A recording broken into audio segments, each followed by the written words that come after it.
President and Madhu for that introduction. I just wanted to make one small clarification that this was not a biography of Mani Ratnam. The book is called Conversations with Mani Ratnam, and it unfolds as a series of conversations with him.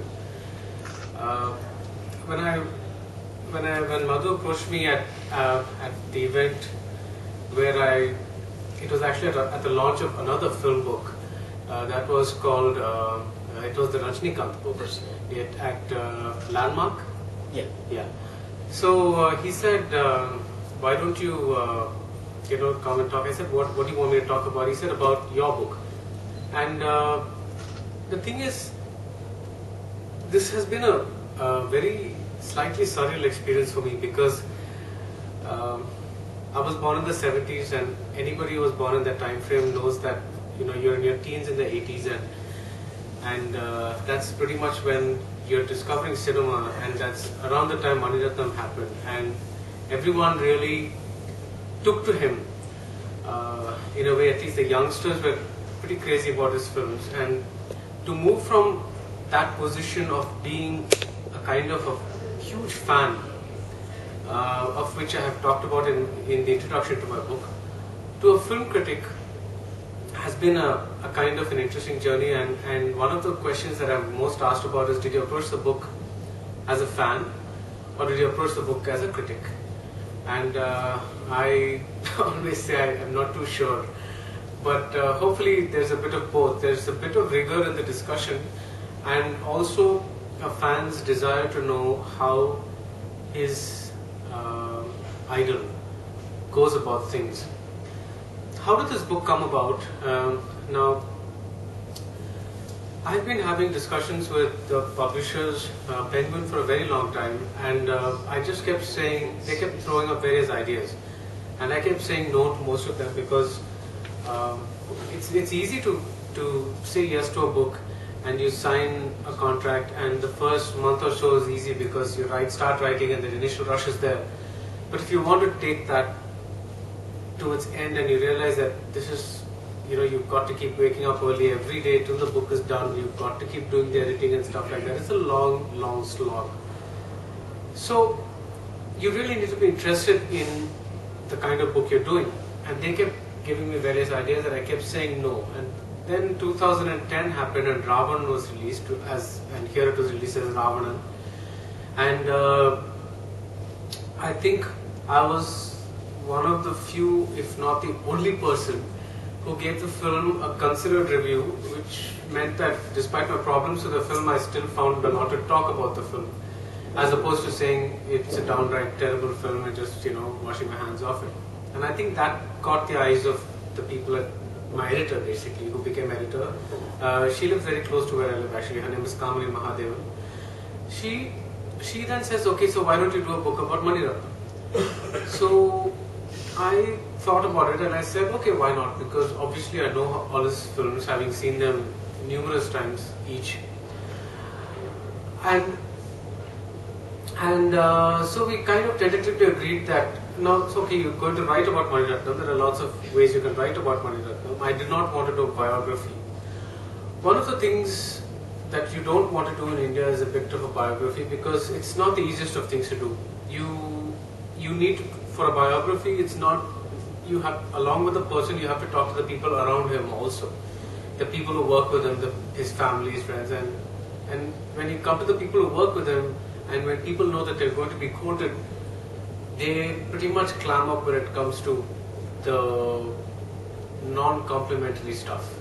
So you'll keep hearing endless versions of our institution, our great genius, he's like an encyclopedia, which is pretty much what will happen. And also the other problem with biography is that in India is that it can become, depending on what it is, subject to various legal issues, and it will need legal vetting and things like that. It's a long drawn process. So what I really thought I would do is write about his films. I don't know how many of you have read this.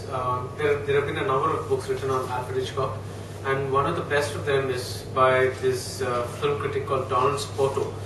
And what he did there is take each one of Hitchcock's films and write in detail about them. It was both an analytical deconstruction of each of these films, talking a bit about the plot, and then how Hitchcock handles that plot, how he goes about making the movie, how his camera setups are, how his what his sound choices are, what he makes his actors do.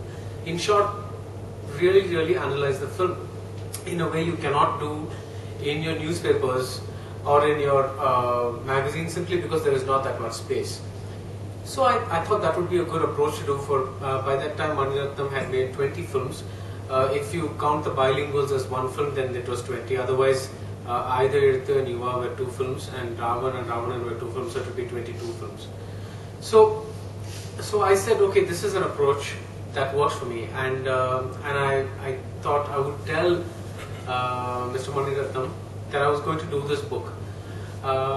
He was in Chennai, and I figured that at some point it was just courtesy to let somebody know that I'm doing this book, and also if I needed some help in the future about how to get in touch with somebody, or his office, I would need to basically keep liaising with his office, and I thought that was something I needed to do. So I fixed up I got his phone number from my colleague Milind, who is the other writer who wrote Kavintu Kalyanam, and he's the director of that film as well. And he was Mani Ratnam's assistant in movies like either the Yuva, Guru, and Kannathil Muthavittal. And he got me Mani Ratnam's number, or rather he gave me Mani Ratnam's number, and I sent him a mail, and I immediately got a message back I wrote a longish mail explaining my Penguin has done this and I need to talk to you, and would you have a convenient time to meet? And he sent back a mail saying 1 p.m. ? So the dialogues, people keep making fun that his dialogues are also short and crisp, and I guess that's just an extension of who he is. And so I went to his office, and he said, so I just said, okay, this commissioning has happened, and I'm going to write about you. And he said, I said, I'm not interested in writing a biography. And he said, no, he's not too keen on a biography either. So then I said, this is the approach I'm planning to take. I'm planning to write a series of analytical essays about your films. And he said, do you really want to do that? And I said, he wasn't very happy about that. And I said, okay, so what do you want to do? And I said, I don't know. And he said, well, you like cinema and I like cinema. Why don't we just talk and see what happens? And I was in a bit of obviously it's a really fantastic thing, because he's not a person who's generally known to speak very much. He's known as a reticent filmmaker. He doesn't really give too many interviews and things like that. And here we are talking about a full-length book, which would mean interview after interview after interview, which means a series of sessions over probably a year, and he'd have to do nothing but talk. And I wasn't exactly sure how this was going to play out, because we didn't really know each other. But I said yes, because this is a good thing to go into, and he has made this offer, and if after about 5 sessions we discover that this is not going to work out the way we want it to, then I can always go back to the book of essays. But then what happened is, of course, that we started talking, and initially we were a little tentative about, I was a little hesitant about bringing up stuff, and he was probably a little guarded about answering stuff. Guarded in the sense, not that he wasn't talking, but in the sense that, there is a thing about how people who don't know each other and people who are both not the most extroverted of people handle each other. But gradually I think he started realizing that I was not going to ask him gossipy questions or too many anecdotal questions, or questions that are just kind of trashy. And I was pretty serious about this whole book, which in some readers' opinions, as I found later, was a bit of a drawback in the book, because they thought they wanted more anecdotes, and they wanted, well, if not gossip, at least what happened on the sets of this movie and what happened on the sets of that film, kind of thing, which is something that they wanted. And there's not a lot of that. Instead, the film goes on, the conversations are all very serious, and they kind of go on about how he directs actors, how he writes movies, how he what is his relationship with photography, what is his relationship with editing, and with very specific examples. For instance, in Agni Natchatram, for instance, is basically a domestic drama, and how did he end up using? He and P.C. Sriram end up using that kind of almost like a sci-fi kind of lighting, which is all such a heavy, strong, flashy lighting scheme, and those kinds of things about how he picked actors, how he did this, why does this scene end like this, what is the color doing, this color doing in that scene, things like that. And slowly we started getting a bit of a rapport, and that developed, and by about midway point, which is about Roja, I think we were comfortable enough to kind of put on boxing gloves, so to speak, metaphorical boxing gloves, and have a go at each other, when my questions became less inhibited, and his answers became more combative. And so it was more like what he liked to call a tennis match, where he gives a powerful shot and I return it, or rather I give a powerful shot, he returns it. One of the reasons, that is one of the reasons you'll find that in the book, the first 10 films or so, there's a gradual development of the questions, and around the Roja point is when the questions start becoming really more, I wouldn't say aggressive, I would say intense. For instance, one of the very first question I asked in the first chapter of the book, which deals with the first 4 films, is how did you get into filmmaking, how you do this, how you did that, typical throat clearing stuff, if you want to call it in journalism stuff. But in Roja, the very first question that I asked was that all of us youngsters at that point had grown up admiring the way he made movies for youngsters, and now with Roja, he seemed to have made a movie for grown-ups, because it was about patriotism, it was about the flag, and it was about a lot of things. That it was a shockingly responsible film, and it was set on a national stage, and it moved away from the Madras that he'd captured so beautifully in his earlier films. And so it was like almost like a disappointment, and I actually worded the question this way. And so that is how the second half of the book unfolded. So throughout there were various things that happened. When people typically ask me when I'm interviewed at various things is name one thing about Mani Ratnam that, or tell us one thing about Mani Ratnam that you discovered while making this book.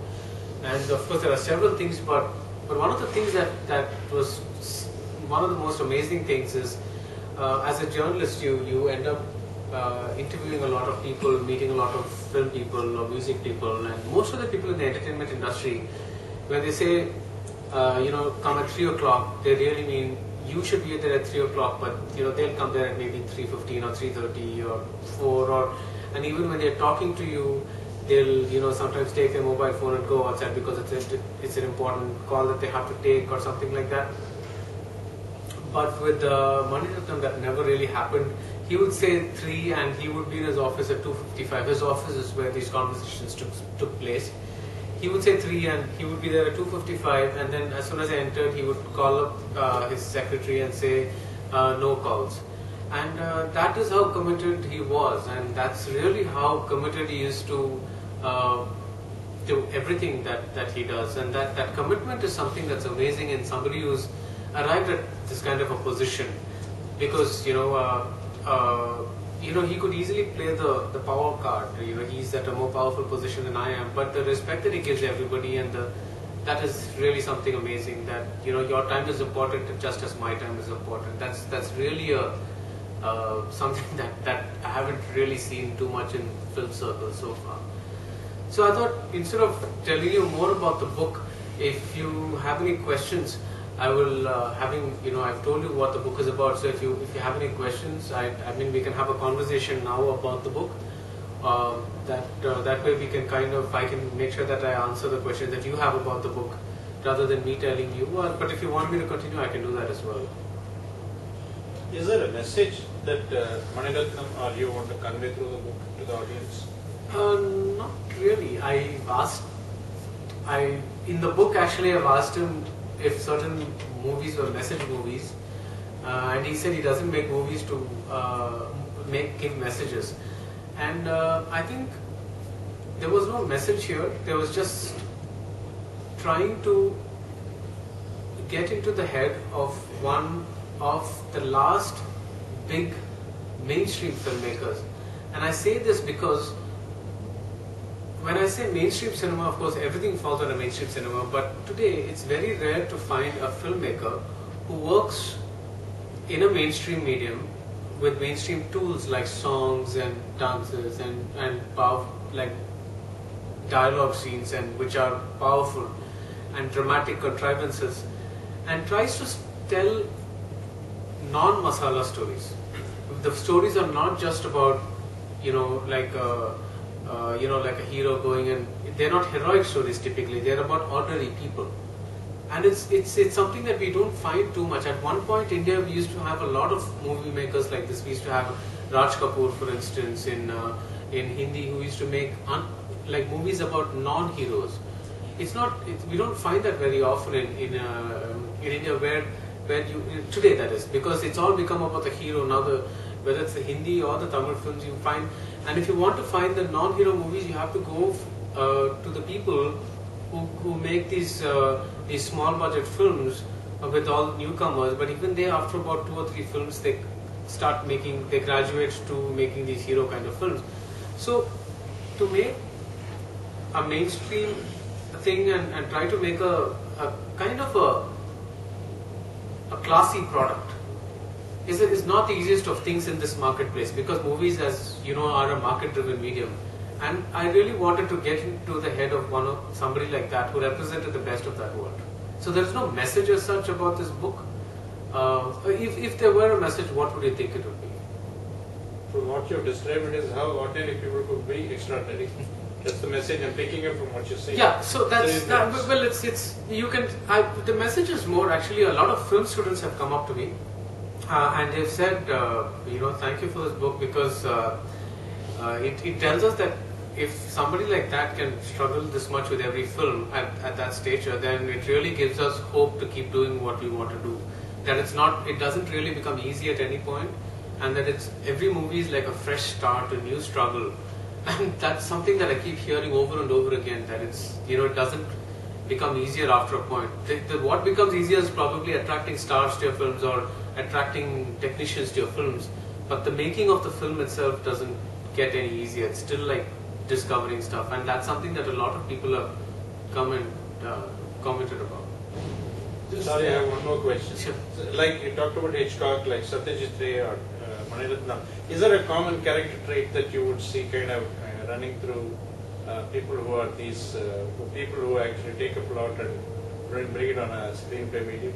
I wouldn't place. See, the thing is, it's probably a little difficult to generalize, because Satyajit Ray worked on very, very low budgets most of the time, and he had a lot of.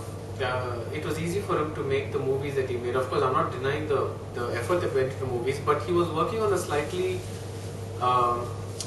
He was not exactly a mainstream filmmaker. Whereas somebody like Hitchcock is more like this, because he made movies that everybody went to see, that were huge hits, and he was also working in the popular medium. So he was working with big stars like Cary Grant and James Stewart and all those people, and he was, trying to impress in each film his own artistry. So I would say that is really a characteristic where you try to make something for a large public, but you don't lose your individualism in that as much as possible. Every movie is an effort. Some work, some don't. But that is the effort, that you try to leave your fingerprints over even the most generic of entertainments. That's rich. Yeah. You mentioned about him being guarded, and the book was actually, for the most part, being safer side. But post-release, I observed 2 controversies. One was with K.D. Kunjbom, and the second point was between Kamal Hassan and Mukta Srinivasan regarding the budget and the Yeah. lag and spend. So what is your take on that? No, when I meant guarded, it was more like in terms of opening up, not about talking about the films, but in terms of he needed to be pushed. So I did have to push a bit initially, and it became easier to talk later on. That's what I mean. But regarding the, was it K.T. Kunjumon or? Yeah, I think so. No, I think only with the Mukta. No, it was Mukta, and I think it was there with was that. there was also a controversy, K.P. Munchman saying like, Mani Ratnam wouldn't be there if I was not there. No, I don't think it was K.T. Kunjumon. I think it was Okay. Kovai Thambi, Oh yeah, Kovitam, yeah. Ah. sorry. the motherland Kovai, pictures. correct. Yeah. So yeah, I think what happened is with regard to the Kovai Thambi court, he in the book he's called Idaya Koil, which was his fourth film. No, third. No. He made Pallavi and Pallavi, and then Unaru, and then he made Pagalilavu, and then he made Idaya Koil.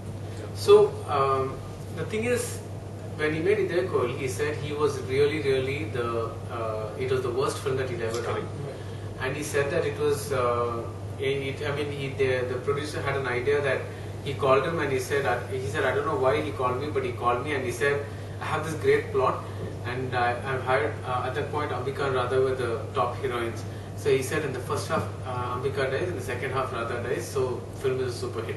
So he said that was the kind of the plot that he had, and Mani Ratnam said, why do you need me to do that? But somehow he was insistent and he got drawn into the film, and he said it was just torture because he had to he couldn't do too much with that kind of a generic kind of melodrama, and he called it his worst film. And I think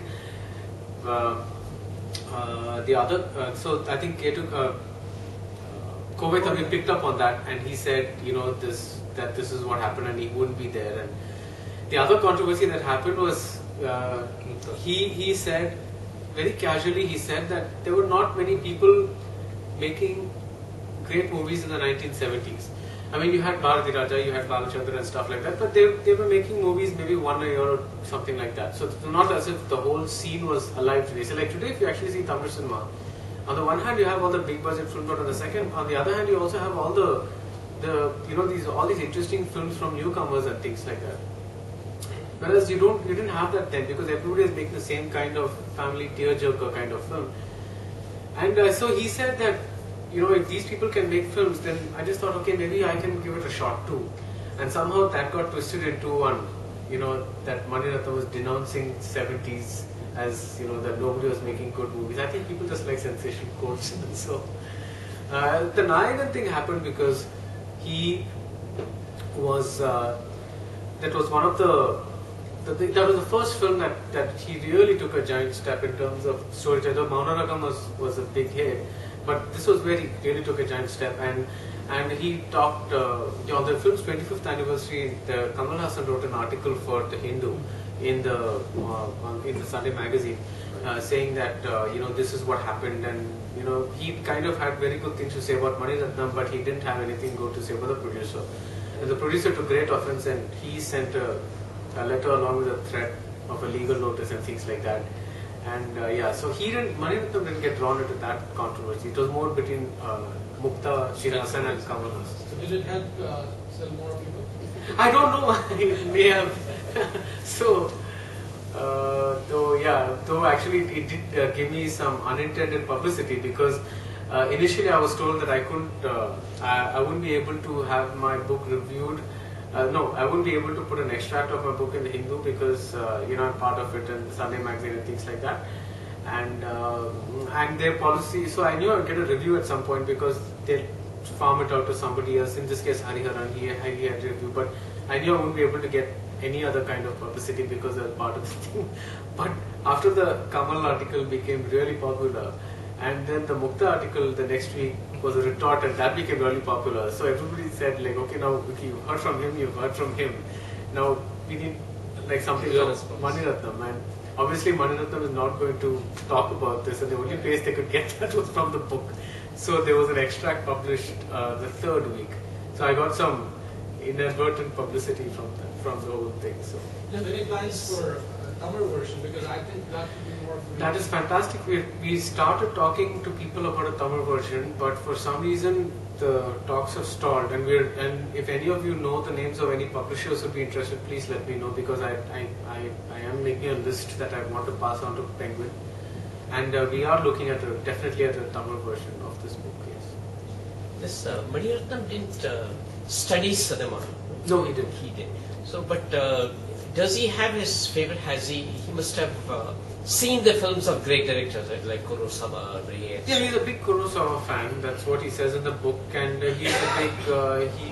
He talks a lot about Lawrence of Arabia and things like that. So when in the book you see there are specific examples that he gives of, and you can see how these movies impacted him. Like for instance, I asked him in I forget which film it is, but I said in the beginning, don't you give away the end that this happens? And he says, well, no, because Lawrence of Arabia, that's what happens. In the first big sequence of the film, Lawrence gets on his bike, he drives and he crashes and he dies. So you know that, Lawrence dies, and then the flashback begins. So he said these are things that have been done before. And you can make out through indirect, though there is no question where I asked him, okay, name your favorite directors or name your favorite movies. But as he talks, you can make out these influences coming along that formed. And he also said that his education basically came from watching a lot of films and also reading a lot of books at the USIS and the British Council Library about film-related books, about screenplays, about editing and things like that. So he was the one who introduced Rahman to the. Yes, yes. What made him choose Rahman for Roja as a music director? Well, the thing was, he was looking for a new music director at that point, and his cousin is the ad filmmaker Sharda, who's married to Trilok, who's also an ad filmmaker. And they and Rajiv Menon had worked a lot with Rahman. So Rahman at that point was called Dilip, and he was a huge advertising star. And he made like an enormous number of jingles and things like that. He worked with Rahman when he was Dilip. You worked with him? Yeah. Yeah. So that happened, and then when he was scouting around for a new music director, they gave him the CD, and he called and he said, why don't you give me some tunes? And then the thing clicked, and he said this. And one of the things he said about one of the many interesting things he said about working with musicians is that he said the experience of working with Ilayaraja and Rahman was so different. He literally had to relearn how to sit for these composing sessions, because with Ilayaraja would play out the basic tune in the harmonium and then develop it as the thing. Then he would write the notes and he would get the entire orchestra to sit in. So that's when you got the sound. Whereas with Rahman, he said we used to get a CD of a demo track kind of thing with a near finished product. So he said half the time it's a little difficult to know whether you're reacting to the polish or to the song itself. The quality is so good that you have to kind of will yourself back and listen to basic tune and see if it applies or not. So that was something that's very interesting that came about here. During Giruvar, originally it was Sarath Kumar supposed to play, and then I think Maniratnam not paying so much to the artist, Then he was replaced by Mohanlal. Did anything come up? No, we didn't talk about that yet. I wasn't talking about this kind of stuff. I was talking about the filmmaking mainly. Yeah. All gossips are avoided. Is he a workaholic? I would say to the extent that committed professionals are. If you have something and you are committed to doing it well, to the best of your ability, you're going to stay up late and do it and make sure that it's done. And I would say in that sense, yes, I think most committed professionals are workaholics, because they are trying to ensure the best quality comes out from them. So yes, I don't know if he's like always about, because between movies there are breaks that happen. But yes, I would imagine that he's quite. His health problems recently, is it slowed him down in terms of his plans for? We didn't talk about his health, but at one point he did mention that when I asked him if his heart attack or something had something to do with the choice of the next film, because in the earlier part of his career, he used to bring out a film every year. Whereas later it became once in 2 years, once in 3 years. So I asked him if he had slowed down because of his health problems, and he said no, that kind of thing didn't happen. It's always the question of finding the right script, and but we didn't go into his health problems as such. Yeah, so. See, before we will talk about, you ask him about any film. I hope you would have seen that film before you approached him, right? Obviously. Okay, Yeah. so whether he had very good memory power, or you have to show him that particular scene before. Not sure, but you can jog somebody's memory. They have lived with it for so long. So sometimes, I think there's just one time when he said, "I'm not too sure. I have to see that scene again." But otherwise, he was pretty sharp about what was there, and sometimes I just jog his memory a bit and say it comes after this scene or something like that. It's when you've created something and lived with it for so long, it doesn't really leave you. So maybe you just need to jog your memory a bit, but it comes back. Yeah. Okay. Any more questions? Thank you very much. Thank you all for having me. On behalf of our club, I'd like to present you this poem. Thank you. I request David Shager to present a word of thanks.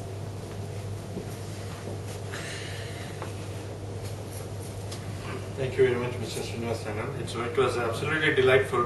In fact, to me, the takeaway message was Bharadwaj Rangan. I'm sorry. Okay, how you dealt with your dilemmas. In fact, that's my takeaway. Because you said you were caught between being a fan and a critic. Then you said Ravan, and you said you give it a considered view. No, I didn't know that considered view, what it meant. Now I understand. And of course, between a biography and then a conversation. So it's been very interesting. It looks like you seem to have evolved in the course of writing this book. Thank you very much. It's been a pleasure listening to you. Thank you. Thank you very much. This meeting of the Rotary Club of Madras.